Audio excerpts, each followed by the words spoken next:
नमस्कार दोस्तों, जय हिंद। स्वागत है आप सभी का।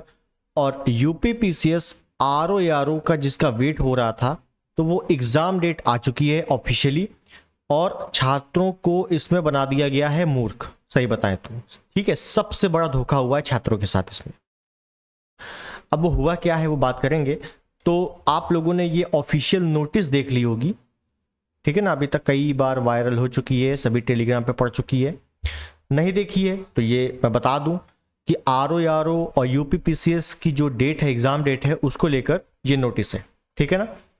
5 नवंबर का ही नोटिस है। और मैंने आपको सुबह की वीडियो में बताया था कि आज आपकी नोटिस आनी है, लेकिन ये नहीं पता था कि छात्रों के बिल्कुल विरोध में नोटिस आ जाएगी। लगातार ट्विटर कैंपेन, आज भी ट्विटर कैंपेन अपना बिल्कुल टॉप पर चल रहा था, ठीक है। लेकिन फिर भी आयोग ने या सरकार ने इसको नजरअंदाज कर दिया। जिसका डर था वही हुआ है कि जो यूपी पीसीएस की परीक्षा है, यूपी पीसीएस प्रीलिम्स है, वो आपका 7 और 8 दिसंबर को 2 सत्रों में प्रस्तावित है। 2 सत्रों में 9:30 से 11:30 बजे, फिर दूसरा सत्र 2:30 से 4:30 बजे, और इसी प्रकार से 8 तारीख को भी। तो कुल मिला के ओवरऑल बात इतनी है कि 2 शिफ्ट में पीसीएस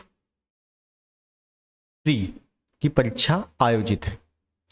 इसी तरीके से तुरंत जो दूसरा बम आयोग ने गिराया है वो है आरओ पे। आरओ पे क्या है भाई, 22 दिसंबर और 23 दिसंबर, 22 दिसंबर को 23 दिसंबर को, 22 दिसंबर। हालांकि इसमें आपको ये पता है कि जो 200 क्वेश्चन कर दिए गए हैं तो एक ही पेपर होगा। तो एक पेपर आपका 22 तारीख को मॉर्निंग शिफ्ट में, एक पेपर आपका दोपहर को 22 तारीख को ही, और एक पेपर आपका 23 तारीख को सुबह। कुल मिला के इसमें आपका है आरओ में 3 शिफ्ट है। आरओ में 3 शिफ्ट, यूपी पीसीएस में 2 शिफ्ट। कुल मिला के दोनों एग्जाम का पूरी तरीके से सत्यानाश। और तुरंत आयोग ने यह भी जारी कर दिया कि भाई हम किस आधार पर नॉर्मलाइजेशन करेंगे। तो ये कुछ आधार है नॉर्मलाइजेशन का, ठीक है ना। ये परसेंटाइल स्कोर के आधार पर जो भी है। तो कुल मिला के बात इतनी है कि ये नॉर्मलाइजेशन का जो फॉर्मूला है, ये आज तक किसी को समझ में नहीं आया कैसे फॉर्मूला होता है, ठीक है। और हालांकि नॉर्मलाइजेशन इतने कम पदों में, पीसीएस हो गया, आरओ में, बेतुका कोई मतलब नहीं होता इन सब में नॉर्मलाइजेशन का। नॉर्मलाइजेशन आपका एसएससी में होता है, यूपी पुलिस में भी हुआ है। तो हालांकि यूपी पुलिस में आपने अभी देखा होगा काफ़ी सारे नंबर डिलीट किए गए हैं, उसमें भी नॉर्मलाइजेशन होगा। तो यूपी पुलिस में भी काफ़ी लफड़ा फंस गया है नॉर्मलाइजेशन का, ठीक है। तो नॉर्मलाइजेशन एक हद तक उसमें अच्छा होता है जिसमें बहुत सारी वैकेंसीज होती हैं। अभी आपने देखा होगा जो ग्रुप डी की वैकेंसी थी, 1 लाख वैकेंसी, तो उसमें नॉर्मलाइजेशन हुआ क्योंकि पद ज़्यादा थे, संख्या भी ज़्यादा थी, ठीक है। लेकिन आरओ यूपी पीसीएस में जहाँ पर मुश्किल से 500 1000, इस बार 1000 पद हैं, मान लो इस बार 1000 पद है, अब अगली बार थोड़ी ना 1000 होंगे, लेकिन नॉर्मलाइजेशन तो हर बार होगा। अगली बार हो सकता है 200 ही पद हो, और नॉर्मलाइजेशन तो फिक्स हो गया। अब क्या होगा, तो अगले साल वाले तो बर्बाद हो गए। तो कुल मिला के जो 2024 का जो पीसीएस है, यहां से पीसीएस का सत्यानाश होना शुरू हो चुका है, ठीक है। तो अब करना क्या है अपने को, ये समझो। ये नोटिस आप देख लेना अपने हिसाब से। अब जो बात है कि देखो, अगर आप सोचो कि अब नोटिस आ गया है, अब मैं कायदे से पढ़ूं जाके घर में, तो भाई साहब कभी नहीं निकलने वाला एग्जाम, ठीक है, कभी भी नहीं। क्योंकि जहां पे भी नॉर्मलाइजेशन होगा, 1 नंबर या 2 नंबर हो सकता है आपके बढ़ जाए, पे किस्मत हो अच्छी हो तो, वरना किसी का घट जाए, क्या पता, हो सकता है घटने वाले में आपका ही नंबर हो, ठीक है। तो इससे बेहतर है कि नॉर्मलाइजेशन को हटवाना पड़ेगा। कैसे हटवाना पड़ेगा, ट्विटर कैंपेन से कुछ नहीं होने वाला। अब अपने को आयोग कायदे से चलना पड़ेगा और एक महाधरना प्रदर्शन या महाआंदोलन इसको कह दें। जैसे आरओ जो पेपर लीक हुआ था, तो उस पर हम लोगों ने किया था, बस उसी तरीके का। तो क्या तय हुआ है, तो ये हुआ है कि 11 नवंबर 2024 को अपने को कहाँ चलना है, प्रयागराज चलना है, ठीक है।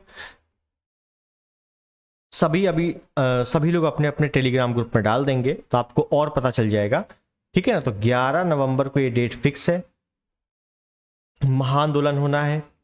जो इलाहाबाद के छात्र हैं, प्रयागराज के छात्र हैं, वो तो है ही हैं, दिल्ली के भी छात्र हैं वो भी इसमें सम्मिलित होंगे, आप भी सम्मिलित हो। अगर आप थोड़ा सा सीरियस हैं, ठीक है ना, यूपी पीसीएस या पीएससी आयोग को लेकर जो इसकी वैकेंसीज होती हैं, अगर आप उसमें सीरियस हैं कि हाँ भाई हमको इसमें एक जॉब लेनी है, अधिकारी बनना है, तो आप थोड़ा सा इसमें सहयोग करेंगे क्योंकि ये आप ही के लिए है, ठीक।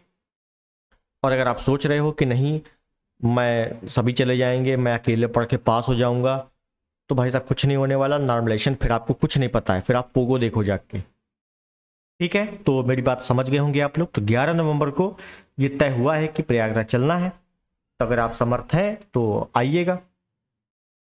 बाकी आगे आप लोग 11 तारीख तक जैसे अगर आपको आना है तब तक आपके पास टाइम है, तो आप पढ़ते भी रहिए कंटिन्यू। हालांकि पढ़ाई में आप थोड़ा सा डिस्टर्बेंस तो हो ही गया है कायदे का, और अब कई लोगों का मन भी नहीं लगेगा पढ़ाई में, लेकिन मैं कहूँगा कि देखो पढ़ाई ज़रूरी है। चाहे अगर आपको नौकरी लेना ही है तो पढ़ाई तो ज़रूरी है, नॉर्मलाइजेशन हो चाहे ना हो पढ़ाई तो करनी पड़ेगी। तो पढ़ाई भी करते रहो, लेकिन आंदोलन भी करना है जिससे आयोग थोड़ा सा समझे, ठीक है।